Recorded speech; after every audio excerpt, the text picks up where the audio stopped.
বাংলাদেশের যে প্রেক্ষাপটে 5ই আগস্ট তারা বলছে, কার কথায় 5ই আগস্ট গেল? আমার কথা হলো 5ই আগস্ট হয়েছে ভালো কথা, সেইখানে মিলিটারি অর্ডারেই তো কাজ হলো।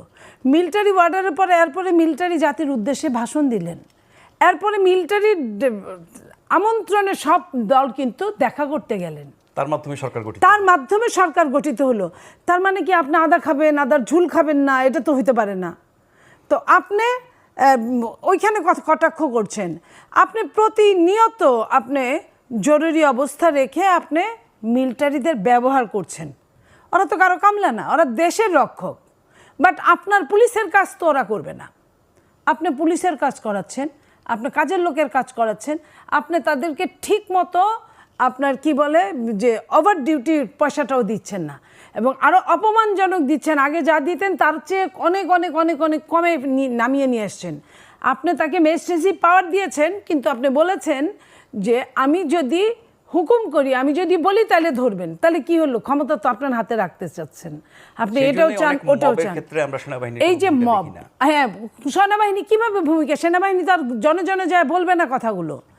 যখন অনেকগুলো কথা জমে গেছে, যখন সেনাবাহিনী মনে করেছে যে বাংলাদেশের জনগণের জানা দরকার, এবং সেনাবাহিনীর প্রধান কিন্তু প্রথমেই 18 মাসে পরে নির্বাচন, আমরা বলেছিলাম দেশে কয়টা সরকার, সরকার কোনো কথা বলে না, এটার উত্তর দেয় নাই। সেনাবাহিনী তো বলবেই না, আমরা সেনাবাহিনীকে উল্লেখ করে বলিনি। সেনাবাহিনী বলার পরে আমরা বলেছি কার কথায় দেশ চলে। এখন দেশে সেনাবাহিনী প্রধান বলছিল 18 মাসে নির্বাচন, সেটা তো হচ্ছে না। তারপরে আপনার তাদের অনেক কিছুই তাদের হচ্ছে না, তাদের ম্যাজিস্ট্রেসি পাওয়ার কাজ করছে না। তো তারা তো কিছু কাজ করতেই পারে। এখন আপনি তাদের চাকরি খাবেন, চাকরি যখন না খাইতে পারবেন তখন কি হয়? আপনি কাউকে মারতে গেলে হয় আপনি তাকে মারবেন, না হয় নিজে মরে যাবেন। আপনি দুইটাই থাকবে, তা তো হয় না।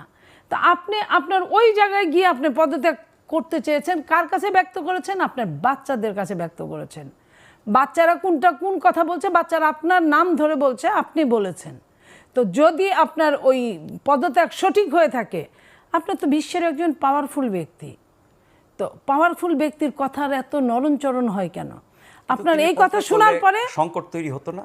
আপনার এই কথা শোনার পরে বিএনপি কি বলেছে, যারা রাষ্ট্র পরিচালনায় অভ্যস্ত কিংবা সিদ্ধহস্ত, তারা বলেছে আমরা চাই না, এরকম আমরা বলি নাই, কিন্তু যদি পদত্যাগ করেন তাহলে এখানে কোনো আইনের ব্যত্যয় ঘটবে না, কিংবা